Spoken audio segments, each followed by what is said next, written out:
It's Storytelling Live.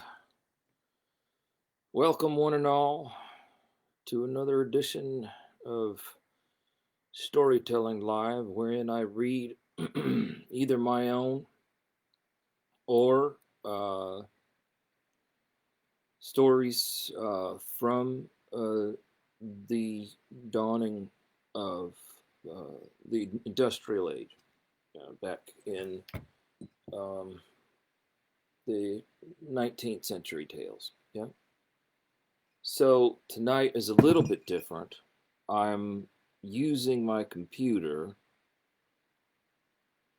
I have been using an iPad before, but I realized that some of the stream skips sometimes. Right now, I can already hear my computer starting to overheat. I could undergo. Oh, I'm using a brand new browser. I could undergo like a heat problem where the stream cuts out, and if the worst happens, then well, we'll just start again on a new stream, or I'll just bring out the iPad. I have everything here. Or just pretend it's a break or something like that, and I'll see you on the next stream. So I'm using a brand new browser, and I'm hoping it will. It's supposed to allow all the cookies, allow all the pop-up ads, allow everything. There's like nothing's supposed to like be choking this transfer of information from my camera to your computer screen. Um, right now, as I said, my fan is like heating up really bad. Um, tonight's the Fall of the House of Usher by Edgar Allen Poe. Um, this is one of the quintessential Poe texts when we think about Poe. We don't often think about him as perhaps the inventor of not only the detective story, but the detective novel and the detective process. We must remember that in 1860, 70, 80, 90, all that stuff, medicine was formalizing as, they were classifying symptoms. They were looking at symptoms, and then crime. They were looking at a crime scene uh, in looking for symptoms, looking for signs. It's the discovery of clues in the physiology, clues in a room, to determine to determine what happened, to bring everything to this place where they sit now, where you see the crime scene. It's like, well, they go back and figure out how to, they trace it backward in the timeline. They imagine a timeline in their head, and that's called backward thinking. That's what Poe called it, was backwards thinking, and ratiocination is what he called it, reverse thinking. I got a little bit I want to say about the Poe, but before we get started, um, I well, things have been happening. Let's not get into that. But, drama, right? Stuff, things. You guys remember from weeks before. Things are kind of iffy, and I'm not going to talk about that. But I want to talk a little bit about the new Borat movie, which that was kind of strange and funky. And I can't remember if I saw the first one,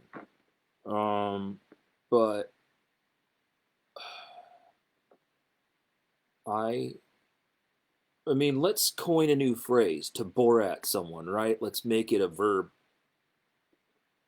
Um, and so he goes through, his events. He has a cute little storyline, very cute storyline. The actress who works with him is really good, really amazing, really amazing. You could tell they had a lot of fun making the movie, dressing up, playing.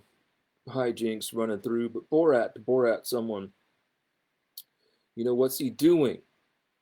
Well, a little bit of it is improvisational because he knows that I would remember if I saw it. Well, I mean, I don't know. It's been so many years. How I just saw it once. I mean, I wasn't like a Borat ultimate hardcore fan, but I just, it was funny and stuff. But here's what I wanted to say is that, so what is he doing? It's very clever camera work because, like, one thing that I really remarked upon was at the debutante ball, there is a scene where, can you guys hear my fan? Maybe you can actually hear the fan off the microphone. Uh, it's, wow, what are we, I got to take a temperature check. What are we looking at? Not bad. Airport card is going crazy. It's 125 degrees Fahrenheit, and the CPU core is going up to about 190. All four cores are. Whoopee. Well, this might not turn out so great, but there was an interesting spot, time at the debutante ball where he's having a whispering conversation with a man. Like, how much you want for my daughter? Okay, cool. And then the man, he whispers something back and he says, oh, about $100. And I thought, well, did they mic him? Oh, you're not hearing the fan? Thank you. Okay. Okay, great. Uh, Hi, Susan. I am not really aware of who's checking in and watching. This browser interface is a little bit different. As you can see, it also reads light differently. And normally I have my light down here like this, which does look cool. But let's not, just for now, we'll just like still kind of keep it right around here. But anyway, so how did he mic that older gentleman? And then Borat steps away, and then the daughter speaks to the gentleman, and I thought, well, was she mic'd too? Hey, Veronica, I haven't seen you in so long. Wow, how you doing? Thank you, Adam. Understood, understood. Oh, the fan went down, and maybe the temperature went down. But how did they manage temperatures are going down again? All right, so I don't know what this is. We'll find out. So, how did he mic the daughter's reaction to the father? It was very clear without a lot of background noise. So, how much of this is scripted? How many of these people are complicit? And how much of, like, let's just step right into the Giuliani scene. How much of that was like, well, we saw what we did see, but you could, and one could maybe interpret what happened in a few different ways depending on how it was all spliced. And when did he come back in and say a line that might propel the story, the fictional storyline? Is that making sense? He's he's he's got a storyline, which is great, and then he's got these setups, which are fine, but he's probably going back and like maybe inserting lines to propel the little story, which is fine. But that's called Borating someone, right? And I thought, well, Giuliani, okay, he got Borated, right? He got Borated pretty good. But what's he doing with what's he doing with Biden? Did he not go through some kind of a thing and actually try to set up a situation that got to sort of skewer Biden's son, right? So I mean, it seems like there's this two penny comic out there who's doing shenanigans and then making a film and like, ha ha, I got you, okay. But that's what a lot of the politicians are maybe doing out there. Is that making sense? Who's Borating who? That's all I wanted to ask. Who's actually doing the real Borating?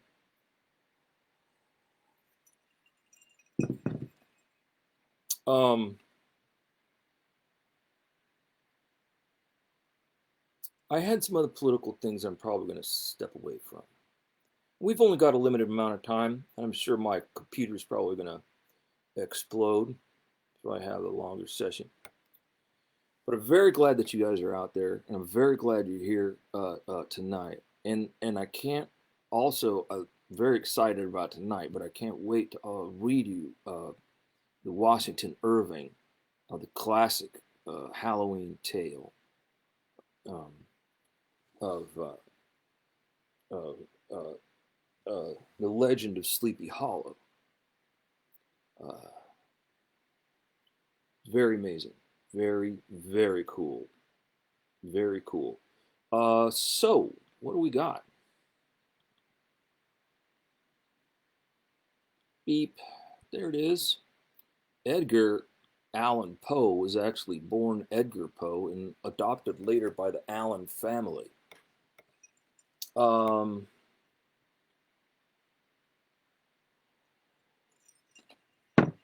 Writer, poet, editor, and literary critic. Best known for his poetry and short stories, particularly his tales of mystery and macabre. And he is the central figure of United States American Romanticism. Byron, Keats, Shelley, etc. over there across the pond, and um, Poe over here. Actually, a lot of people sort of argue down Poe's poetry.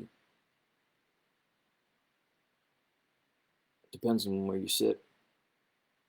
But I enjoy it. There was one summer I just read everything he had.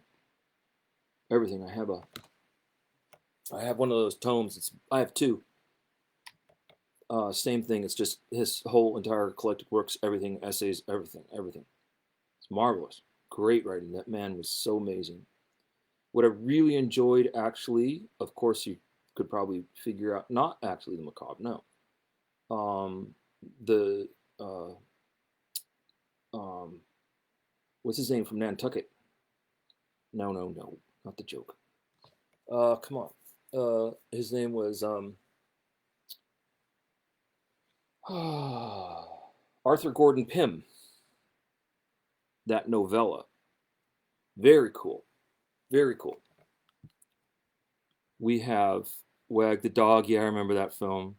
Who is the real Borat? We don't know. And right, what's going on with that? Susan Wag the Dog. Yeah, I remember that film. So, I mean, that is where the news made the story that reflected back into real life. But this is the people are trying to frame circumstances up just enough to raise suspicion and mixing people up.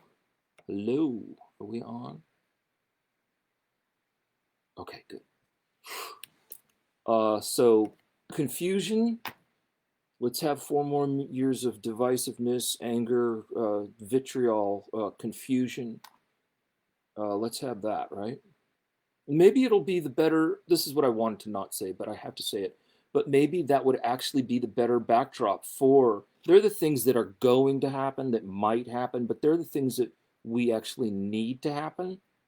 And maybe a backdrop of vitriol, confusion, and animosity is exactly the right kind of temperature to birth the true cultural revolution that we actually need to undergo. And I'm not sure if having a quiet time in the White House is going to actually bring us to, it'll bring us, perhaps that would bring us to a false sense of security when we actually need to bust out and create the events and or the laws and the protective acts that we need for humanity for our future. Maybe it's best done. Maybe we're best to be motivated by such a craziness out there. I don't know, but what was scary about the Borat movie was that some people really do believe that there are certain people drinking blood of children, and just kind of the most outlandish things that people say. Well, it just could be. We don't know, and I'm like, what do you mean we don't know? I don't know, man. I mean, people in real life are doing worse things. Wait a minute. No, no, no, no. That came out totally wrong. I might have just gaffed myself like fully. I'm not gonna gaff anymore. You know what I'm saying? Basically, I'm just saying. I mean, we remember that I mean, I don't know if we could stand, 4 years of more confusion. It's just ridiculous. But I'm not quite certain how unconfusing the replacement might be. It would be bad if the replacement was actually.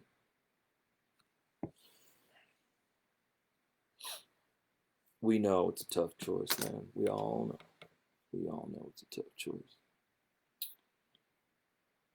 Oh my God, anti-intellectualism. But anyway, so the Borat movie did expose anti-intellectualism.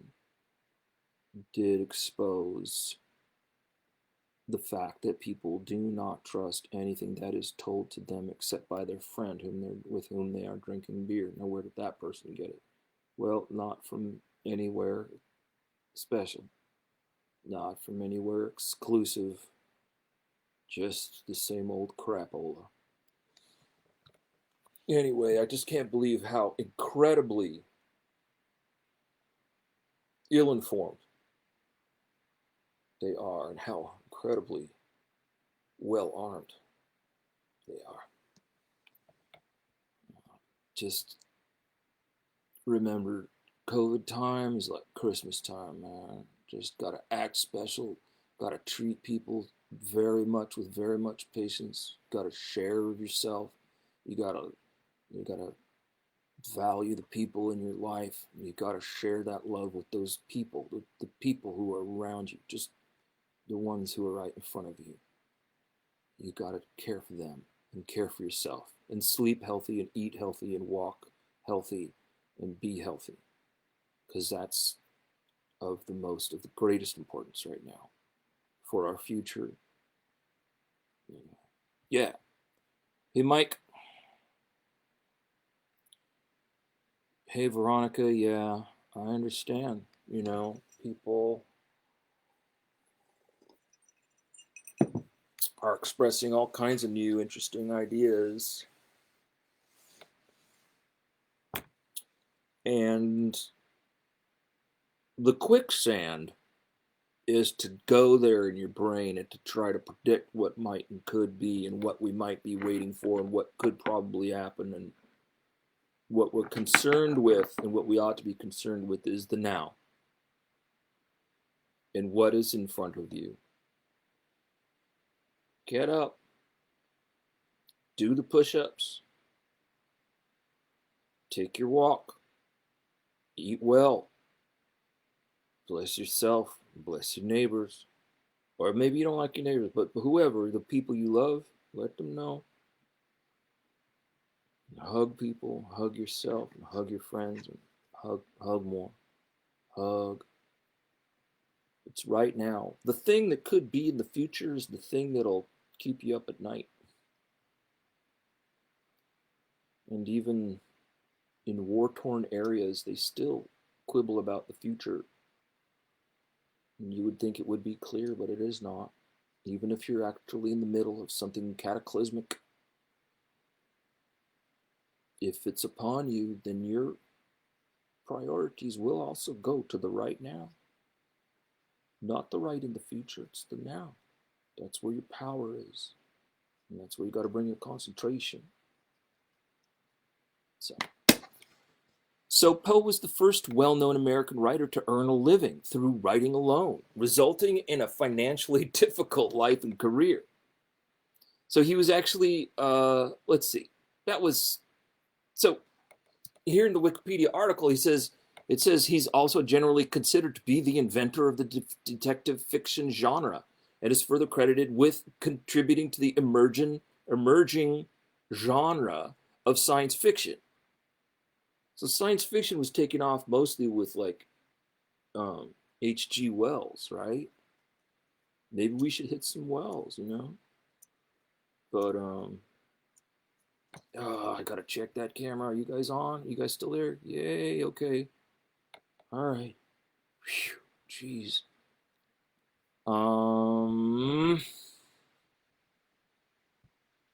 So today I was wine tasting, and somebody's cute little dog grabbed a hold of one of the cute little chickens who live at the winery. Grabbed it, and I think the chicken was screaming. I'm not sure, but this table full of people started screaming like, "Ah, wah!" And I thought, was that coming from the chicken, or I couldn't even figure it out. I forgot I had promised my friend, a couple of weeks ago that we would go wine tasting today, and then I've had some strange panics. Anyway, I'm getting diverted. I'm gonna go back. I will. I'll tell you all about it in private message. So hit me up, please, and I'll tell you my stories. Edgar Allen Poe, or Edgar Poe, was born in Boston, Mass, Jan 19, 1809. Second child of an English actress and an actor. And he had an elder brother and a younger sister. And their grandpa had come from Ireland in 1750.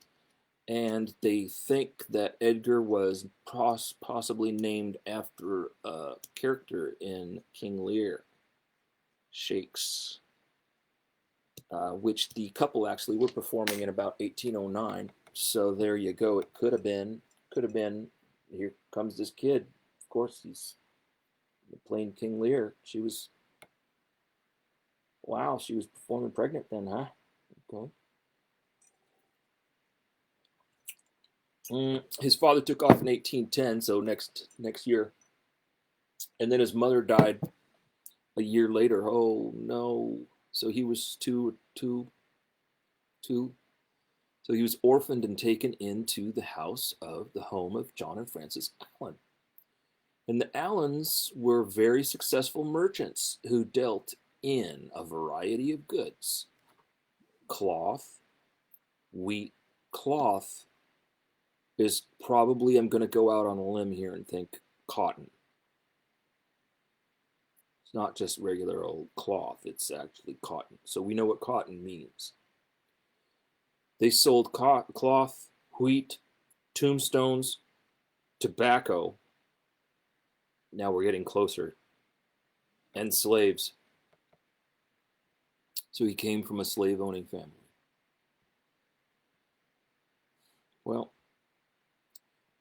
the Allens served as a foster family and gave him the name Edgar Allan Poe, and they never formally adopted him.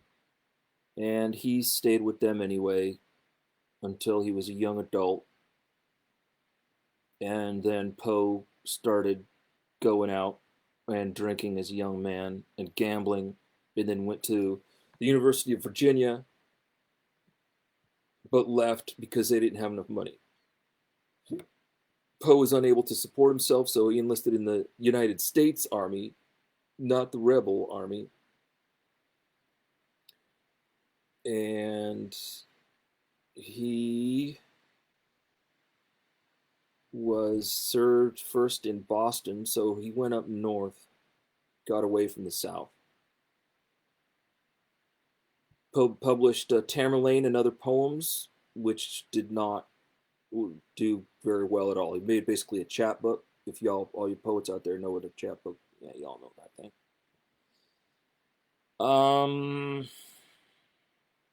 Then Poe switched his focus to prose in about 1830, and he stayed up north: Baltimore, Philadelphia, New York City.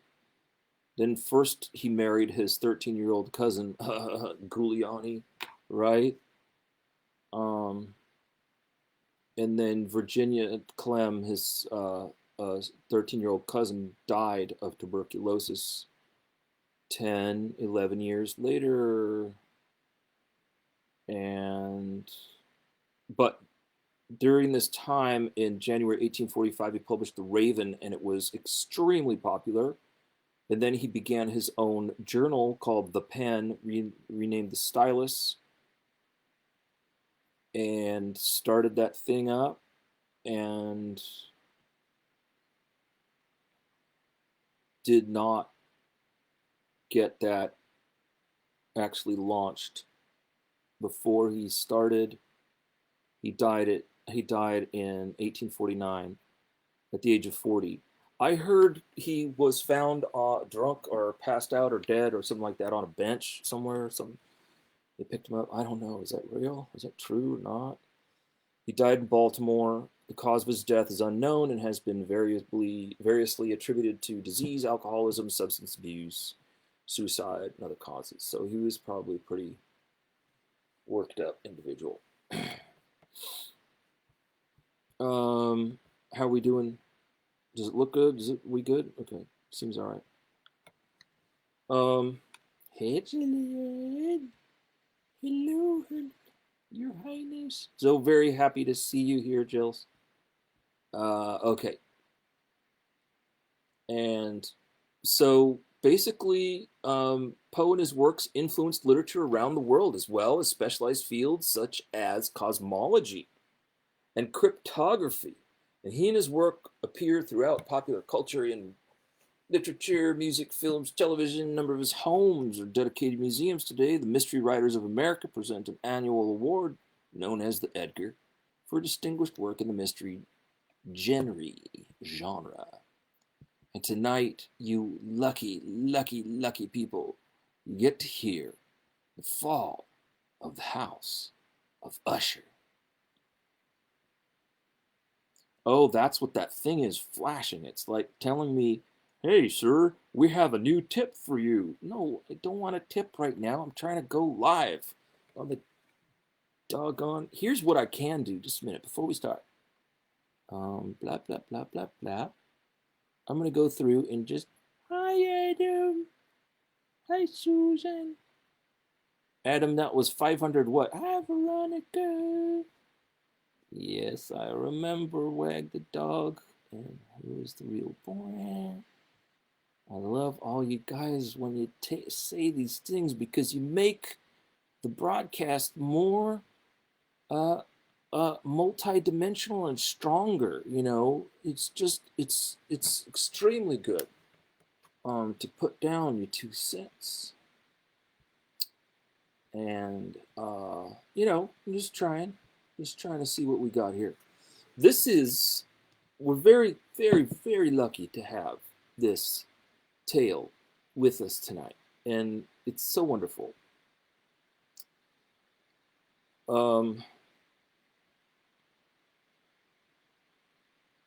Borat's daughter could get 500. Oh, I thought he said 100. I thought he said $100. I wasn't even listening that close, and I read an article on that movie, and they said scenes happened. I didn't even notice some of those scenes, but maybe I got up and got myself a sweet drink. Oh, Veronica, yes. Oh, thank you, Mike. Yes, thank you for being there, man. And that reading is still going on. I tell you something, it's a little secret. I think, how do I give you a secret? Here, this, I don't even know. But basically, I think I'm zoomed out, man. I don't know if I get anxiety when I'm on Zoom. I mean, everybody's standing around all nervous and they're just a bunch of faces and I don't even know.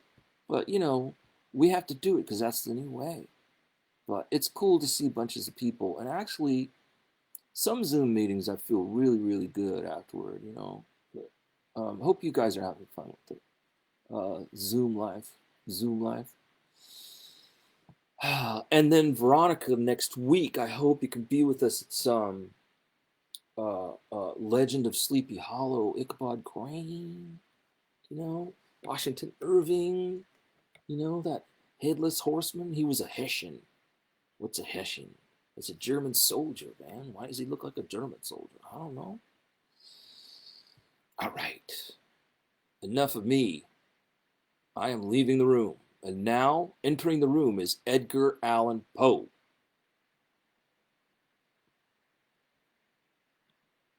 Yeah. Well, you know what, Veronica? What I'm doing, you have to comb your hair, put on clothes and stuff. Well, for this, actually, what's coolest about this is like maybe I spend all week by myself and then I come and visit with you on the Saturday night, and I look forward to it. And haven't spoken to anybody maybe sometimes in days, not like this week. This week, but let's say I don't speak to anybody, and then I just put my clothes on, and then I cut my own hair, and I like check my eyebrows for like stragglers. Like, get sometimes my older age, I'm like getting these. They go out at right angles. Like how does that happen? I didn't do that. I didn't sleep funky, but I wake up and there's a long sucker coming down and going at a straight angle. I don't understand it. And so I clip and clip and clip in my ear and clip in my nozzles, and I get pretty for you guys. But it's a good ritual. This is all right. Put on some clothes for y'all. So many times during the summer, I just had shorts on. It's not pants, it's shorts. I just put a suit top on and just talk to you. And I've got my slippers on still. Let's see here. Still got my slippers on. If I could light my pipe up in my house, I would. This is a time to like relax. That's what this is. This is for us to take a break. And we can talk about the madness, but really not let it enter into this environment right here. This is going to be a rest from all.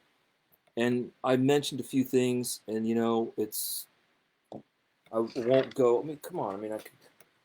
You want some more of that? You can go to the TV programs or something. They'll give you that. This is not TV. This would be like the worst thing on TV, right? Maybe not the worst, right? But there's bad stuff on TV. That's all I'm saying. Show. Okay, I'm exiting the room, and here comes Edgar Allan Poe. Welcome him into our blanket fort of the mind. Son cœur est en lutte suspendu sitôt qu'on le touche. Il résonne de Béranger. So that is a quote from a French poet, and the translation is, his heart is a lute hanging. As soon as anything touches it, it sings, it sounds. So, and it shouldn't be sito, it should be osito, but they've did it anyway. It's a bit slangy. We won't correct them. They were writing the French back in the 1830s or something. Yes. Okay. I'm so used to chatting to you. Okay, I'm done chatting. During the whole of a dull, dark, and soundless day in the autumn of the year, when the clouds hung oppressively low in the heavens, I had been passing alone on horseback through a singularly dreary tract of country. At length found myself,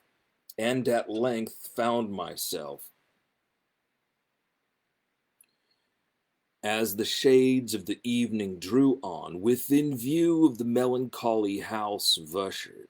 I know not how it was, but with the first glimpse of the building, a sense of insufferable gloom pervaded my spirit. I say insufferable, for the feeling was unrelieved by any of that half pleasurable because poetic sentiment with which the mind usually receives even the sternest natural images of the desolate or terrible. I looked upon the scene before me, upon the mere house, and the simple landscape features of the domain, upon the bleak walls, upon the vacant eye-like windows, upon a few rank sedges, and upon a few white trunks of decayed trees, with an utter depression of soul which I can compare to no earthly sensation more properly than to the after dream of the reveler upon opium, the bitter lapse into everyday life, the hideous dropping off of the veil. There was an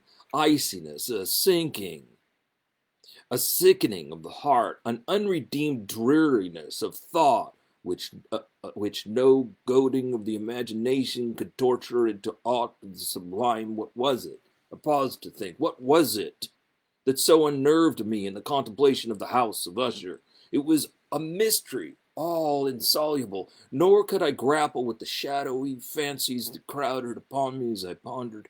I was forced to fall back upon the unsatisfactory conclusion that while, beyond doubt, there are combinations of very simple natural objects which have the power of thus affecting us. Still, the analysis of this power lies among considerations beyond our depth. It was possible, I reflected, that a mere different arrangement of the particulars of the scene, of the details of the picture, would be sufficient to modify or perhaps to annihilate its capacity for sorrowful impression. And, acting upon this idea, I reined my horse to the precipitous brink of a black and lurid tarn that lay in unruffled luster by the dwelling, and gazed down, but with a shudder even more thrilling than before, upon the remodeled and inverted images of the gray sedge, and the ghastly tree stems, and the vacant and eye-like windows.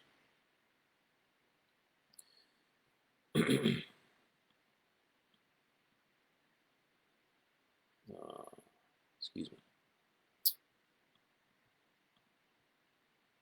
Nevertheless, in this mansion of gloom, I now proposed to myself a sojourn of some weeks. Its proprietor, Roderick Usher, had been one of my boon companions in my boyhood, but many years had elapsed since our last meeting. A letter, however, had lately reached me in a distant part of the country, a letter from him which, in its wildly importunate nature, had admitted of no other than a personal reply. The manuscript gave evidence of nervous agitation.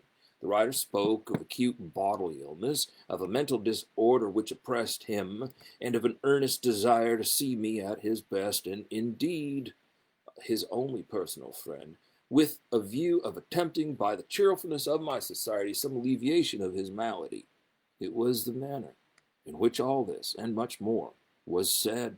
It was the apparent heart that went with his request, which allowed me no room for hesitation, and I accordingly obeyed forthwith what I still considered a very singular summons, although as boys we had been even intimate associates. Hmm. Hmm. Hmm. Yet I really knew little of my friend. His reserve had been always excessive and habitual. I was aware, however, that his very ancient family had been noted, time out of mind, for a peculiar sensibility of temperament, displaying itself through long ages in many works of exalted art, and manifested of late in repeated deeds of munificent yet unobtrusive charity, as well as in a passionate devotion to the intricacies, perhaps even more than to the orthodox and easily recognizable beauties of musical science. I had learned, too, for the very remarkable fact that the stem of the Usher race, all time honored as it was, had put forth at no period and in any enduring branch. In other words, that the entire family lay in the direct line of descent, and had always, with very trifling and very temporary variation, so lain.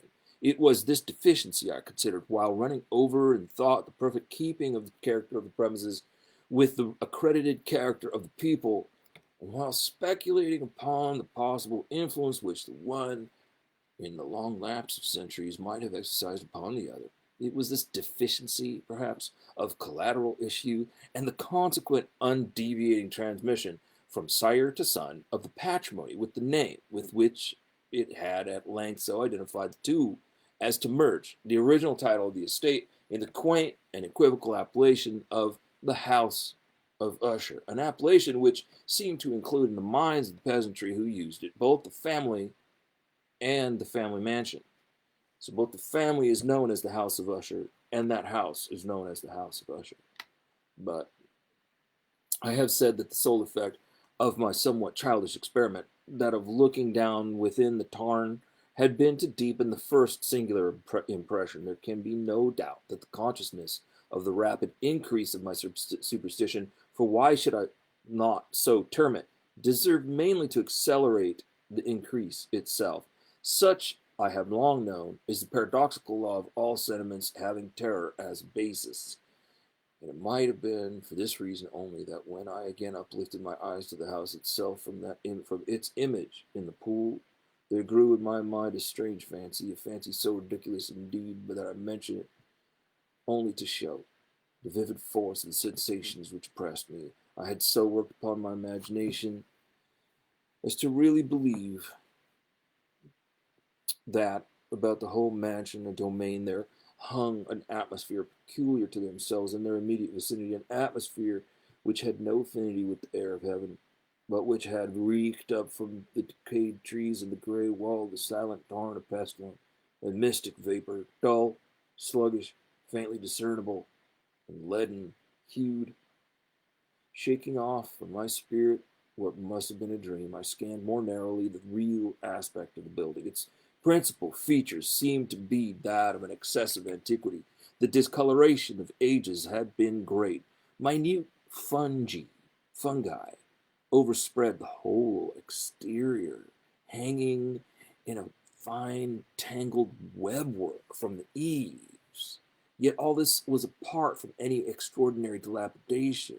No portion of the masonry had actually fallen, and there appeared to be a wild inconsistency between its still perfect adaptation of parts and the crumbling condition of the individual stones.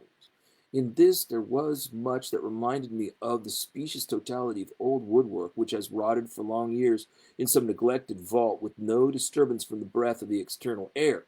Beyond this indication of extensive decay, however, the fabric gave little token of instability. Perhaps the eye of a scrutinizing observer might have discovered a barely perceptible fissure which, extending from the roof of the building in front, made its way down the wall in a zigzag direction until it became lost in sullen waters of the tarn. What I want to say here is that I believe that this house was held together probably by consciousness itself, and it was ready and structurally ready to fall as soon as he entered it, and just held together by the last tattered remains of Roderick of Usher. And that's what I think. But let's go ahead and figure out what's going on inside this house. Noticing these things, I rode over a short causeway to the house. A servant waiting took my horse, and I entered the Gothic archway of the hall. A valet of stealthy step thence conducted me in silence through many dark and intricate passages in my progress to the studio of his master. Much that I encountered on the way contributed, I know not how, to heighten the vague sentiments of which I have already spoken. While the objects around me, while the carvings of the ceilings, the somber tapestries of the walls, the ebon blackness of the floors, could be ebony or ebon, blackness of the floors, and the phantasmagoric armorial trophies which rattled as I strode, were but matters to which, or to such as which, I had been accustomed from my infancy. While I hesitated not to acknowledge how familiar was all this, I still wondered to find out how unfamiliar were the fancies which ordinary images were stirring up. Well, on one of the staircases, I met the physician of the family. His countenance, I thought, wore a mingled expression of low cunning and perplexity. He accosted me with trepidation and passed on. The valet now threw open a door and ushered me into the presence of his master. The room in which I found myself was very large and lofty. The windows were long, narrow, and pointed, and at so vast a distance from the black oaken floor as to be altogether inaccessible from within. Feeble gleams of encrimsoned light made their way through the trellised panes and served to render sufficiently distinct the more prominent objects around. The eye, however, struggled in vain. to reach the remoter angles of the chamber or the recesses of the vaulted and fretted ceiling. Dark draperies hung upon the wall. The general furniture was profuse, comfortless, antique, and tattered. Many books and musical instruments lay scattered about, but failed to give any vitality to the scene. I felt that I breathed an actual atmosphere of sorrow. An air of stern, deep, and irredeemable gloom hung over and pervaded all.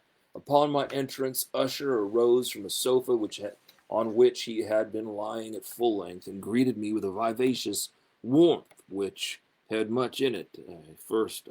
I at first thought of an overdone cordiality, of the constrained effort of the ennuyé man of the world. A glance, however, at his countenance convinced me of his perfect sincerity. We sat down, and for some moments, while he spoke not, I gazed upon him with a feeling half of pity, half of awe. Surely man had never before so terribly altered in so brief a period as had Roderick Usher. It was with difficulty that I could bring myself to admit the identity of the man before me with the companion of my early boyhood. Yet the character of his face had been at all times remarkable. A cadaverousness of complexion, an eye large, liquid, and luminous beyond comparison, lips somewhat thin and very pallid, but of a surpassingly beautiful curve, a nose of delicate Hebrew model, but with breadth of nostril unusual in similar formations, a finely molded chin, speaking in its want of prominence of a want of moral energy, hair of a more than web-like softness and tenuity. These features, with an inordinate expansion above the regions of the temple, made up altogether a countenance not easily to be forgotten. And now, in the mere exaggeration of the prevailing character of these features, and of the expression that they were wont to convey, lay so much of change that I doubted to whom I spoke. The now ghastly pallor of the skin, and the now miraculous luster of the eye, above all things startled and even awed me. The silken hair, too, had been suffered to grow, all unheeded, and as, in its wild gossamer texture, it floated rather than fell about the face, I could not, even with effort, connect its arabesque expression with any idea of simple humanity.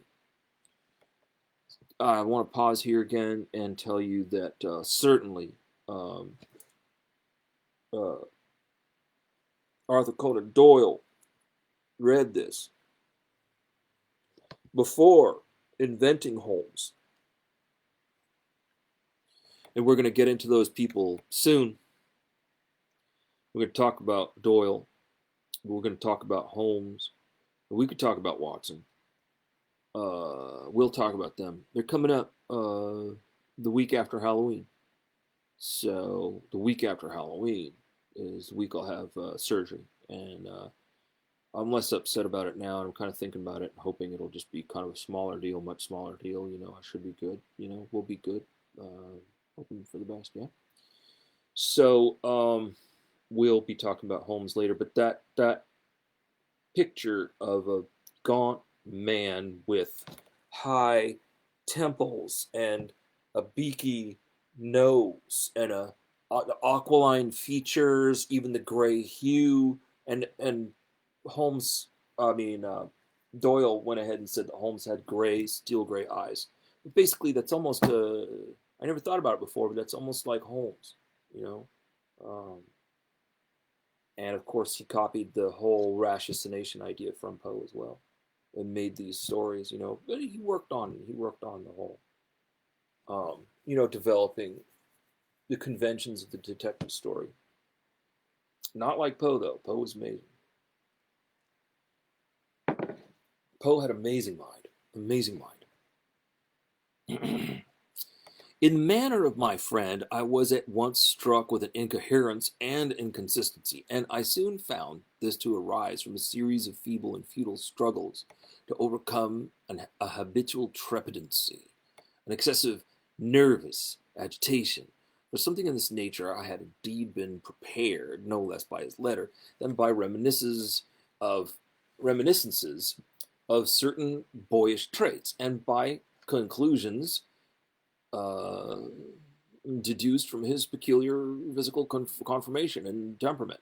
His action was alternately vivacious and sullen. His voice varied rapidly from a tremulous indecision when the animal spirit seemed utterly in abeyance to that species of energetic concision, that abrupt, weighty, unhurried, and hollow sounding enunciation, that leaden, self balanced, and perfectly modulated guttural utterance which may be observed in the lost drunkard or the irreclaimable eater of opium during the periods of his most intense excitement. It was thus that he spoke of the object of my visit, of his earnest desire to see me, and of the solace he expected me to afford him. He entered at some length into what he conceived to be the nature of his malady. It was, he said, a constitutional and family evil, one for which he despaired to find a remedy, a mere nervous affection. He immediately added, which would undoubtedly soon pass off. It displayed itself in a host of unnatural sensations. Some of these, as he detailed them, interested and bewildered me, although perhaps the terms and the general manner of the narration had their weight. He suffered much from a morbid acuteness of the senses. The most insipid food was alone endurable. He could wear only garments of a certain texture. The odors of all flowers were oppressive. His eyes were tortured even by faint light, and there were but peculiar sounds, and these from stringed instruments, which did not inspire him with horror. To an anomalous species of terror, I found him a bounden slave. I shall perish, said he. I must perish in this deplorable folly. Thus, and not otherwise, I shall be lost. I dread the events of the future, not in themselves, but in their results. I shudder at the thought of any, even the most trivial incident, which may operate upon this intolerable agitation of soul. I have indeed no abhorrence of danger, except in its absolute effect, in terror. In this unnerved and this pitiable condition, I feel that the period will sooner or later arrive when I must abandon life and reason together in some struggle with the grim phantasm, fear. I learned, moreover, at intervals, and through broken and equivocal hints at another singular feature of his mental condition. He was enchained by certain superstitious impressions in regard to the dwelling in which he tenanted, and whence for many years he had never ventured forth in regard to an influence whose supposititious force was conveyed in terms too shadowy here to be restated, an inuence which some peculiarities in the mere form and substance of his family mansion had, by dint of long sufferance, he said, obtained over his spirit an effect which the physique of the grey walls and turrets and of the dim tarn into which they all looked down had at length brought about upon the morale of his existence. He admitted, however, although with hesitation, that much of the peculiar gloom which much okay oh yeah this is bad, actually bad copy, bad typing. He admitted, however, although with hesitation, that much of the peculiar gloom which thus afflicted him could be traced to a more natural and far more palpable origin, to the severe and long continued illness, indeed to the evidently approaching dissolution, of a tenderly beloved sister, his sole companion for long years, his last and only relative on earth. Her decease, he said with a bitterness which I can never forget, would leave him, the hopeless and the frail, the last of the ancient race of the Ushers. While he spoke, the Lady Madeline, for so was she called, passed slowly through a remote portion of the apartment, and, without having noticed my presence, disappeared. I regarded her with an utter astonishment not unmingled with dread, and yet I found it impossible to account for such feelings.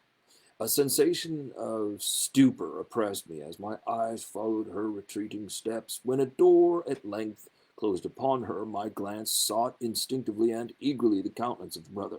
But he had buried his face in his hands, and I could only perceive that a far more than ordinary wantonness had overspread the emaciated fingers through which trickled many passionate tears.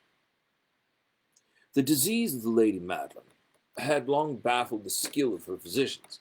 A settled apathy, a gradual wasting away of the person, infrequent although transient affections of partially cataleptical character were the unusual diagnosis. Hitherto she had steadily borne up against the pressure of her malady and had not betaken herself finally to bed, but on the closing of the evening of my arrival in the house she succumbed, as her brother told me at night, with inexpressible agitation, to the prostrating power of the destroyer, and I learned that the glimpse I had obtained of her person would thus probably be the last I should obtain, that the lady, at least while living, would be seen by me no more. For several days ensuing, her name was not mentioned by either Usher or myself, and during this period I was busied in earnest endeavors to alleviate the melancholy of my friend. We painted and read together, or I listened as if in a dream to the wild improvisations of his speaking guitar. And thus, as a closer and still closer intimacy admitted me more unreservedly into the recesses of his spirit, the more bitterly did I perceive the futility of all attempt at cheering a mind from which darkness, as if an inherent positive quality, poured forth upon all objects of the moral and physical universe in one unceasing radiation of gloom. I shall ever bear about me a memory of the many solemn hours I thus spent alone with the master of the House of Usher. Yet I should fail in any attempt to convey an idea of the exact character of these studies, or of the occupations in which he involved me, or led me the way. An excited and highly distempered ideality threw his sulphurous luster over all. His long improvised dirges will ring forever in my ears. Among other things, I hold painfully in mind a certain singular perversion and amplification of the wild air of the last waltz of von Weber, from the paintings over which his elaborate fancy brooded and which grew touch by touch into the vagueness at which I shuddered, the more thrillingly because I shuddered knowing not why. From these paintings, vivid as their images now are before me, I would in vain endeavor to educe more than a small portion which should lie, within the compass of merely written words. By the utter simplicity, by the nakedness of his designs, he arrested and overawed attention. If ever mortal painted an idea, that mortal was Roderick Usher. For me, at least, in the circumstances then surrounding me, there arose out of the pure abstractions which the hypochondriac contrived to throw upon his canvas an intensity of intolerable awe, no shadow of which I felt ever yet the contemplation of the certainly growing, glowing, yet too concrete reveries of Fuseli. One of the phantasmagoric conceptions of my friend, partaking not so rigidly of the spirit of abstraction, may be shadowed forth, although feebly in words. A small picture presented the interior of an immensely long and rectangular vault, or tunnel, with low walls, smooth, white, and without interruption or device. Certain accessory points of the design served well to convey the idea that this excavation lay at an exceeding depth below the surface of the earth. No outlet was observed in any portion of its vast extent, and no torch, nor other artificial source of light was discernible, yet a flood of intense rays rolled throughout and bathed the whole in a ghastly and inappropriate splendor. I have just spoken of that morbid condition of the auditory nerve which rendered all music intolerable to the sufferer, with the exception of certain effects of stringed instruments. It was, perhaps, the narrow limits to which he thus confined himself upon the guitar, which gave birth, in great measure, to the fantastic character of his performances. But the fervid facility of his impromptus could not be so accounted for. They must have been and were in the notes as well as in the words of his wild fantasias, for he not unfrequently accompanied himself with rhymed verbal improvisations. This guy's rapping on his little folk guitar, right? The result of that intense mental collectedness and concentration to which I have previously alluded as observable only in particular moments of the highest artificial excitement. The words of one of these rhapsodies I have easily remembered. It was perhaps the more forcibly impressed. I was perhaps the more forcibly impressed with it as he gave it, because in the under or mystic current of its meaning, I fancied that I perceived, and for the first time, a full consciousness on the part of Usher of the tottering of his lofty reason upon her throne. The verses, which were entitled "The Haunted Palace," ran very nearly, if not exactly, as follows. 1. In the greenest of our valleys, by good angels tenanted, once a fair and stately palace, radiant palace reared its head in the monarch's thoughts, dominion. It stood there, never seraph spread opinion over fabric half so fair. 2. Banners yellow, glorious, golden, on its roof did float and flow. All this was in the olden time, long ago, and every gentle air that dallied in that sweet day along the ramparts, plumed and pallid, a winged odor went away. 3. Wanderers in that happy valley through two luminous windows saw spirits moving musically to a lute's well-tuned law. Round about a throne where sitting Polyphyrogene, in state his glory well befitting, the ruler of the realm was seen. 4. And with all pearl and ruby glowing was the fair palace door, through which came flowing, and sparkling evermore, a troop of echoes whose sweet duty was but to sing in voices surpassing beauty, the wit and wisdom of their king. 5. But evil things in robes of sorrow assailed the monarch's high estate. Ah, let us mourn, for never morrow shall dawn upon him desolate.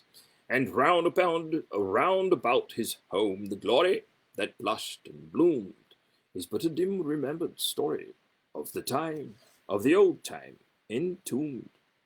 6. And travellers now within that valley through the red-litten windows see vast forms that move fantastically to a discordant melody, while like a rapid ghastly river through the pale door a hideous throng rush out forever and laugh but smile no more. Hey, Jamie. You like the goofy voice? But that's the poem. That is the poem of the romantical sort of thing. So that's what Roderick Usher has written. I well remember that suggestions arising from this ballad led us into a train of thought wherein there became manifest an opinion of Usher's which I mention not so much on account of its novelty, for other men have thought thus, as on account of the pertinacity with which he maintained it. This opinion on its general form was that of the sentience of all vegetable things. But in his disordered fancy, the idea had assumed a more daring character and trespassed under certain conditions upon the kingdom of inorganization. I lack words to express the full extent or the earnest abandon of his persuasion. The belief, however, was connected, as I have previously hinted, with the gray stones of the homes of his forefathers. The conditions of the sentience had been there, you imagine, fulfilled in the method of collocation of these stones and the order of their arrangement, as well as that of the many fungi which overspread them. So it's covered in fungus, it's covered in tiny little sprouts of mushrooms or fungus, which would be like lichens are not. I mean, I guess we could call them lichens, but it's not. It's a fungus because a lichen is not actually a fungus or a plant. It's its own thing. It's a creature that eats rocks, right? So it's worse than lichens. It's mushrooms, and they're dissolving the whole castle. Okay.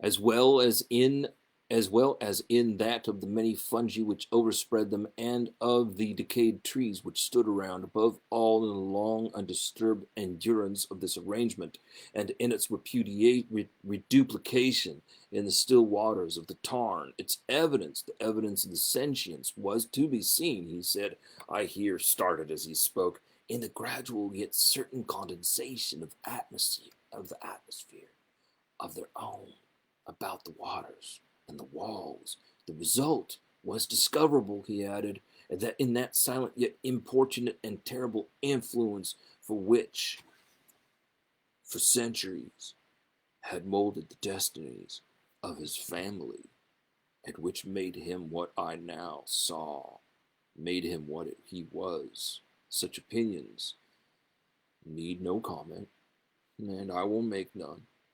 Our books, the books which for years had formed no small portion of the mental existence of the invalid, were, as might be supposed, in strict keeping with this character of phantasm. We pored together over such works as the Ververt, of the Chartreuse, of Grasset, of the Belphegor, of Machiavelli, the Heaven and Hell, of Swedenborg, the Subterranean Voyage of Nicholas Klim by Holberg, the Chiromancy of Robert Flood, of Jean Dandagne, and of De la Chambre, the Journey into the Blue Distance of Tiac, the City of the Sun of Campanella. One favorite volume was a small octavo edition of the Directorium Inquisitorum by the Dominican Emeric de Giron. And there were passages in Pomponius Mela about the old African satyrs and the Egyptians, over which Utter would sit dreaming for hours. His chief delight, however, was found in the perusal of an exceedingly rare and curious book in quarto Gothic, the Manual of a Forgotten Church, the Vigile Mortuorum Secundum Coram Ecclesiae Magnutiae. I could not, that's me doing Latin for you real quick on the fly. I could not help thinking of the wild ritual of this work, of its probable influence upon the hypochondriac when, we just let go our opinion of the man. When one evening, having informed me abruptly that Lady Madeline was no more, oh no, his sister died, he stated his intention of preserving her corpse for a fortnight previously to its final interment in one of the numerous vaults within the main walls of the building. The worldly reason, however, assigned for this singular proceeding was one which I did not feel at liberty to dispute. The brother had been led to his resolution, so he told me, by the consideration of unusual character of the malady of the deceased, of certain obtrusive and eager inquiries on the part of her medical men, and of the remote and exposed situation of the burial ground of the family. I will not deny that when I called to mind the sinister countenance of the person whom I met upon the staircase on the day of my arrival at the house, I had no desire to oppose what I regarded as, at best, but a harmless and no means an unnatural precaution. At the request of Usher,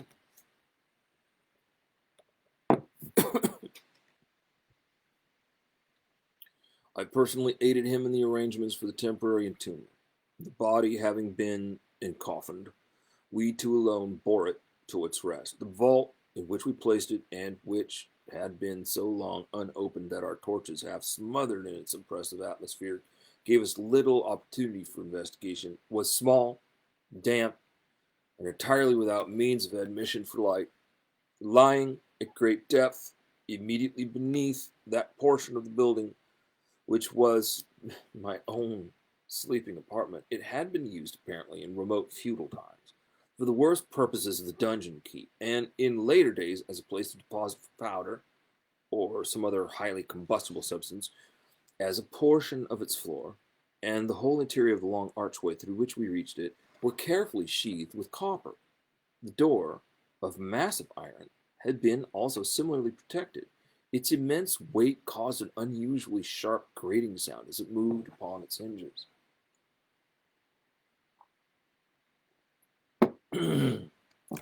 Having deposited our mournful burden upon trestles within this region of horror, we partially turned aside the yet unscrewed lid of the coffin and looked upon the face of its tenant. A striking similitude between the brother and sister now first arrested my attention, and Usher, divining perhaps my thoughts, murmured out some few words from which I learned that the deceased and himself had been twins, and that sympathies of a scarcely intelligible nature had always existed between them. Our glances, however, rested not long upon the dead, for we could not regard her unawed. The disease which had thus entombed the lady in the maturity of youth had left, as usual in all maladies of strictly cataleptical character, the mockery of a faint blush upon the bosom and the face, and that suspiciously lingering smile upon the lip, which is so terrible in death. We replaced and screwed down the lid, and having secured the door of iron, made our way with toil into the scarcely less gloomy apartments of the upper portion of the house. And now, some days of bitter grief having been elapsed, an observable change came over the features of the mental disorder of my friend. His ordinary manner had vanished. His ordinary occupations were neglected or forgotten. He roamed from chamber to chamber with hurried, unequal, and objectless step. The pallor of his countenance had assumed, if possible, a more ghastly hue, but the luminousness of his eye had utterly gone out. The once occasional huskiness of his tone was heard no more, and a tremulous quaver, as if of some extreme terror, habitually characterized his utterance. There were times, indeed, when I thought his unceasingly agitated mind was laboring with some oppressive secret to divulge which he struggled for the necessary courage. At times, again, I was obliged to resolve all into the mere inexplicable vagaries of madness, for I beheld him gazing upon vacancy for long hours, in an attitude of the profoundest attention, as if listening to some imaginary sound. It was no wonder that his condition terrified, that it infected me. I felt creeping upon me by slow yet certain degrees the wild influences of his own fantastic and yet impressive superstitions. It was especially upon retiring to bed late in the night of the 7th or 8th day after the placing of the Lady Madeline within the dungeon that I experienced the full power of such feelings. Sleep came not near my couch. While the hours waned and waned away, I struggled to reason off the nervousness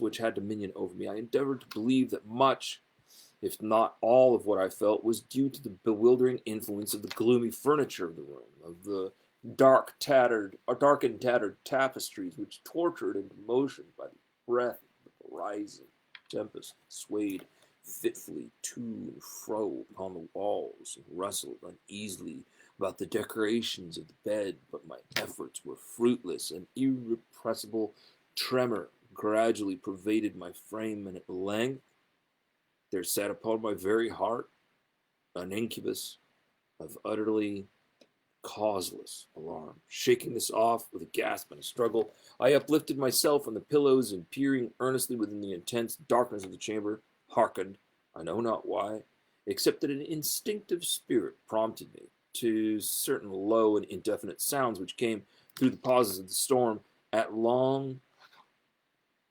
intervals, I knew not whence. Overpowered by an intense sentiment of horror, Unaccountable yet unendurable, I threw on my clothes with haste, for I felt that I should sleep no more during the night, and endeavored to arouse myself from the pitiable condition into which I had fallen by placing rapidly to and fro through the apartment. I had taken but few turns in this manner, when a light step on an adjoining staircase arrested my attention. I presently recognized it as that of Usher. In an instant afterward he rapped with a gentle touch at my door and entered bearing a lamp.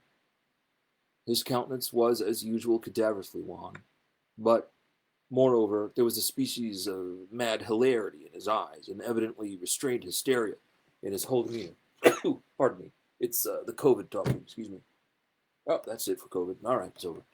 I had taken but few turns in this manner when a light step on an adjoining staircase arrested my attention. I presently recognized it as that of Usher. In an instant afterward, he rapped with a gentle touch at my door and entered bearing a lamp. His countenance was, as usual, cadaverously wan, but, moreover, there was a species of mad hilarity in his eyes and evidently restrained hysteria in his whole demeanor. His air appalled me, but anything was preferable to the solitude in which I so long endured, and even welcomed his presence as relief. "And have you not seen it?" he said abruptly, after having stared about him for some moments in silence.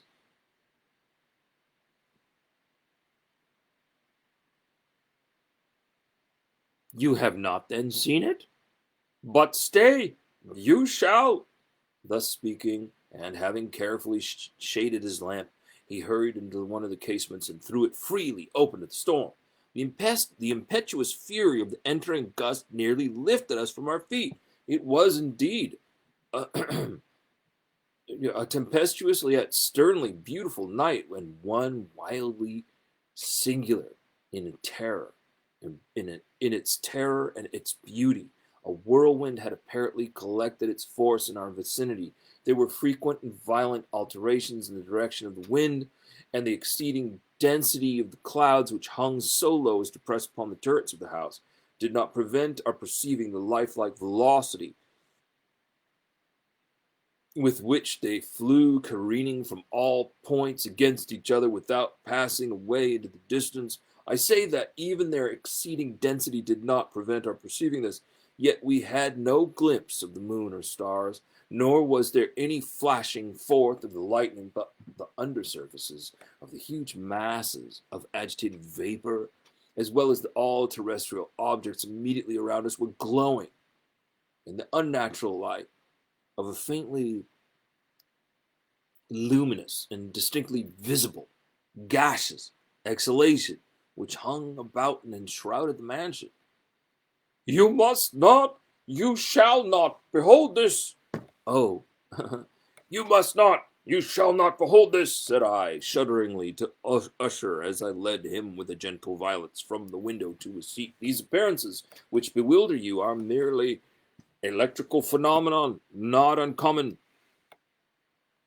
Or it may be that they have their ghastly origin in the rank miasma of the tarn. Let us close this casement. The air is chilling and dangerous to your frame. Here is one of your favorite romances. I will read, and you shall listen, and so we will pass away this terrible night together."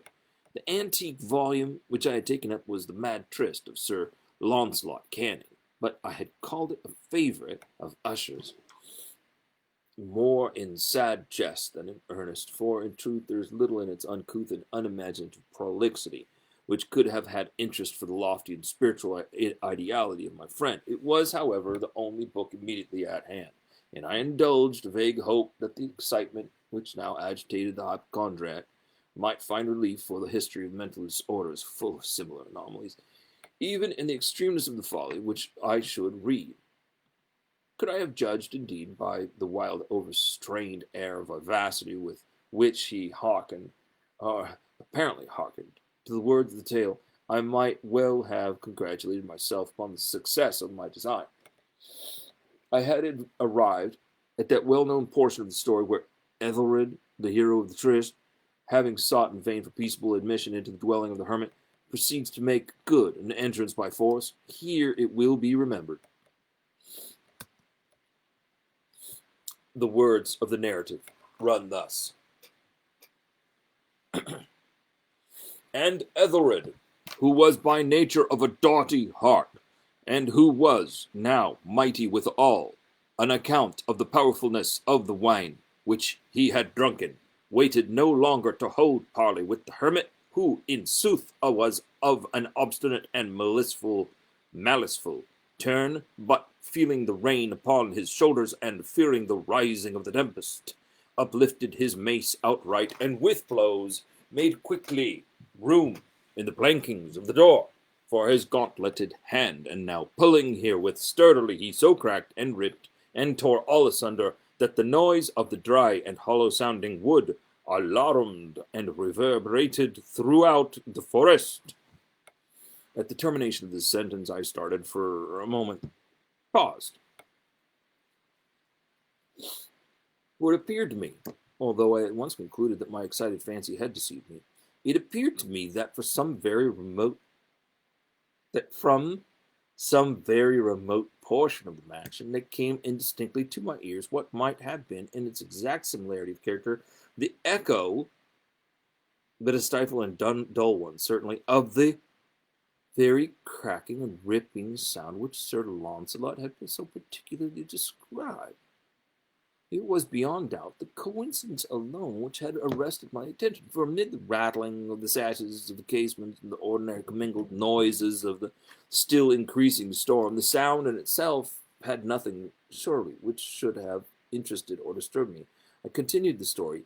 But the good champion Ethelred, now entering within the door, was so enraged and amazed to perceive no signal of the maliceful hermit, but in the stead thereof a dragon, of a scaly and prodigious demeanour, and of fiery tongue, which sate in guard before the palace of gold, with a floor of silver, and upon the wall there hung a shield of shining brass with its legend enwritten, Who entereth within herein a conqueror hath been, who slayeth the dragon, the shield he shall win.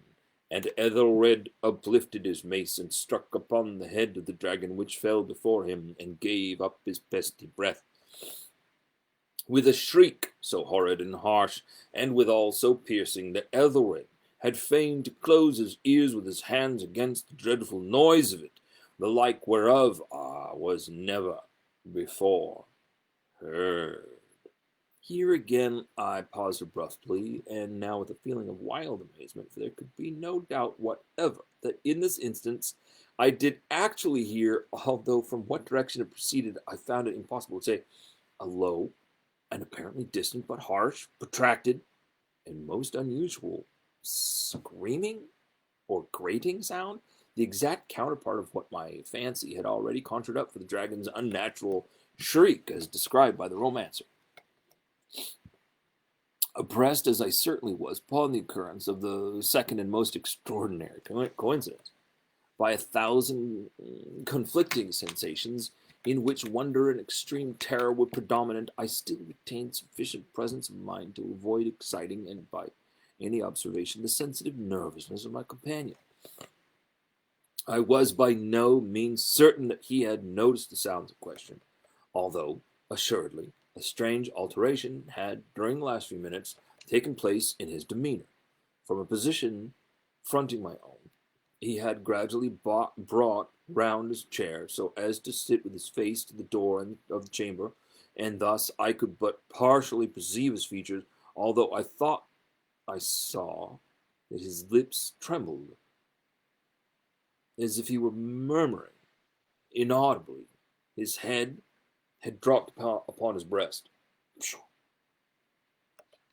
Yet I know that he was not asleep. From the wide and rigid opening of the eyes, I caught a glance of it in profile. The morion of his body, too, was at variance with this idea.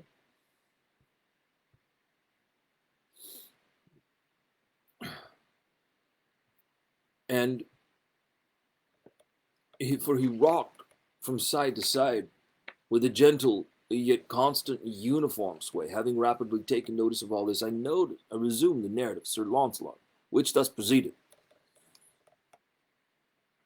And now the champion, having escaped from the terrible fury of the dragon, bethinking himself of the brazen shield, and of the breaking up of the enchantment which was upon it, removed the carcass from out of the way before him, and approached valorously over the silver pavement of the castle to go where the shield was upon the wall, which in sooth tarried not for his full coming, but fell down at his feet upon the silver floor with a mighty, great, and terrible ringing sound. No sooner had these syllables passed my lips than, as if a shield of brass had indeed, at that moment, fallen heavily upon a floor of silver, I became aware of a distinct, hollow, metallic, and clangorous, yet apparently muffled reverberation.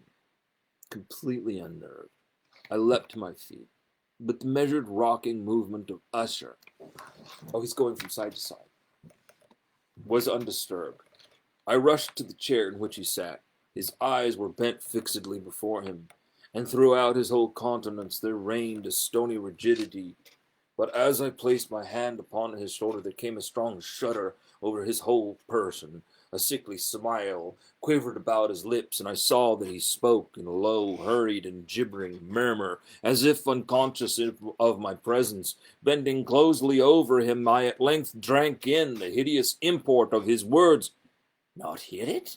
Yes, I hear it, and I have heard it. Long, long, long, many minutes, many hours, many days, I have heard it, and yet I dared not. Oh, pity me, miserable wretch that I am! I dared not speak. We have put her living in the tomb. I said not. Said I not that my senses were acute? I now tell you that I heard her first feeble movements in the hollow coffin. I heard them many, many days ago, yet I dared not speak. And now, tonight, Ethelred, the breaking of the hermit's door, the death cry of the dragon, and the clangor of the shield. Say, rather, the rending of her coffin, and the grating of the iron hinges of the prison, and the struggles within the coppered archway of the vault. Oh, whither shall I fly? Will she not be here anon? Is she not hurrying to upbraid me for my haste? Have I not heard her footstep upon the stair? Do I not distinguish the heavy and horrible beating of her heart? Madman!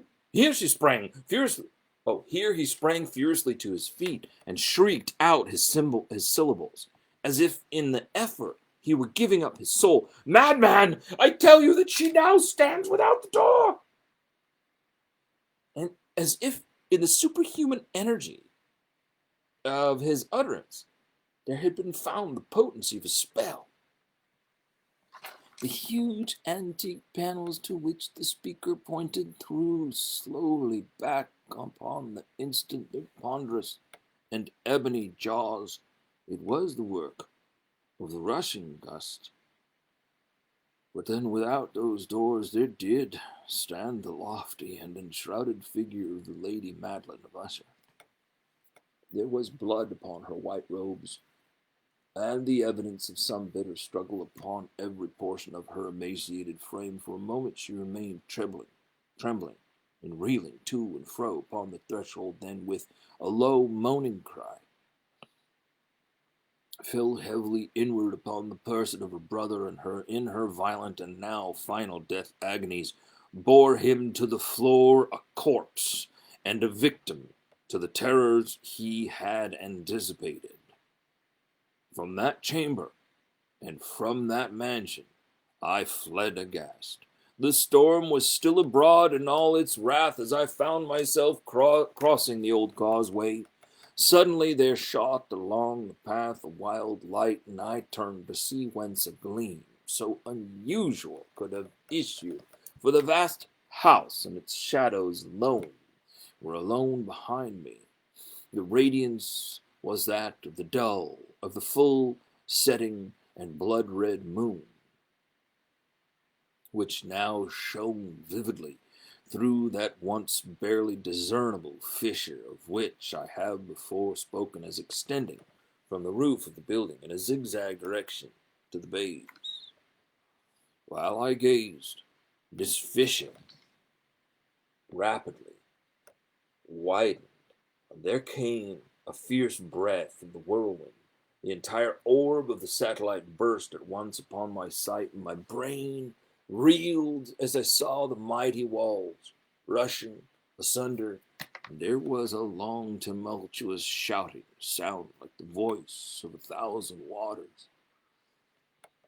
And the deep and dank tarn at my feet closed suddenly, sullenly, and silently over the fragments of the house of Usher.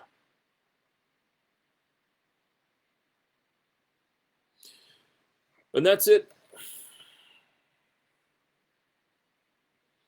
You have once again survived 90 minutes of pure, unadulterated storytelling live, unfiltered.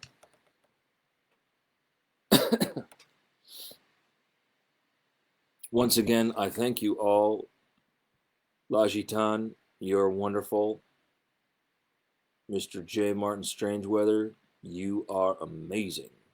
Rosanna, you are wonderful and amazing both. Violetta, you are great.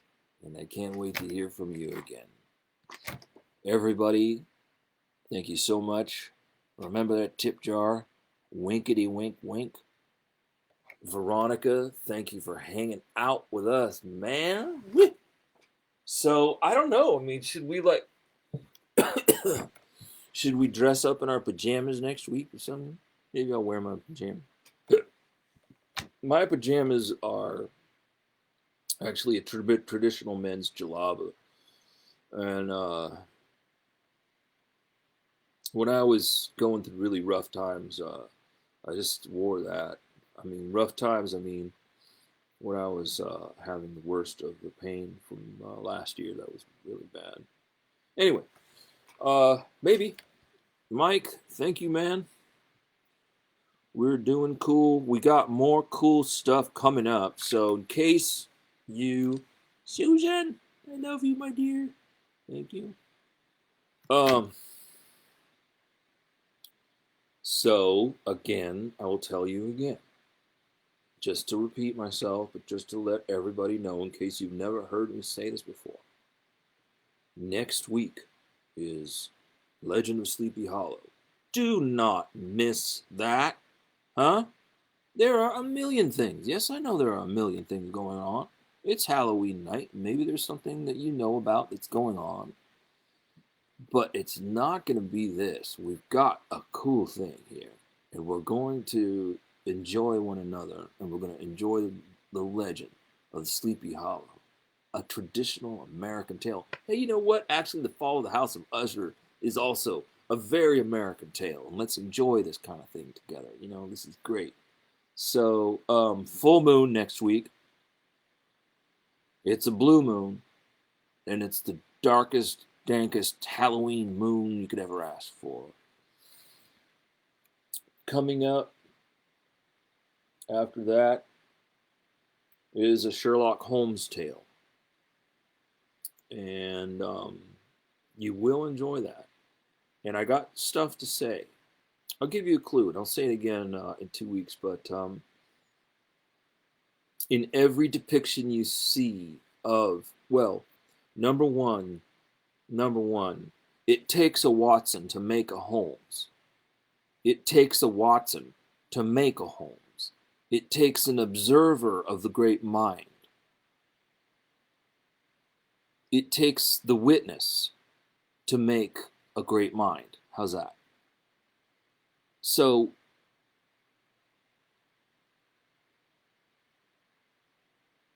Doyle practiced pugilism, and so did Watson. Doyle was a war veteran, I think maybe in Afghanistan, so was Watson. Watson is Doyle.